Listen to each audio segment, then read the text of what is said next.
தமிழ் வெள்ளாடு வாங்குறது வந்து நிறைய விதம் இருக்கு. நிறைய விதத்துல வெள்ளாடு வாங்குவாங்க.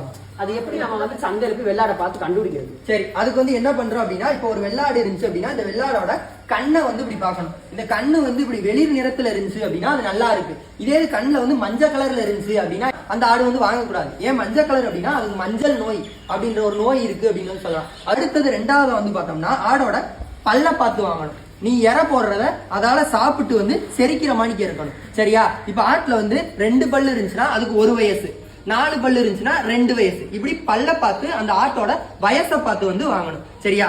அடுத்தது வந்து என்ன பண்ணணும் அப்படின்னா அதோட கறி எடை. இப்போ வந்து நீ சந்தையில போய் வாங்குற வியாபாரி என்ன பண்ணுவாங்க, நல்ல தண்ணியை குடிக்க வச்சு வயிறை ஃபுல்லா கொண்டு வந்துருவாங்க. அப்ப பாக்குறது மூலியமா என்ன பண்ணுவ, ஆடு நல்ல பெருசா இருக்குன்னு வாங்குவ. ஆனா வீட்டுக்கு வரும்போது என்ன பண்ணும், தண்ணி பூரா யூரினா போய். அப்ப நீ என்ன பண்ணணும் அப்படின்னா இந்த கையை இப்படி வச்சு இப்படி பிடிச்சு பார்க்கணும். இந்த இடத்துல கறி எப்படி இருக்கு, அடுத்து காலை வந்து இப்படி பிடிச்சு பார்க்கணும்.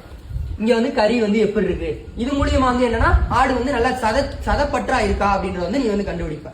அடுத்தது வந்து என்னன்னா ஒரு ஆடு வாங்குற, குட்டி போட்டா பால் தரணும். அதுக்கு நல்லா பால் வந்து நல்லா மடுப்பகுதி வந்து பெருசா இருக்க மடிக்க வாங்கணும். சரியா?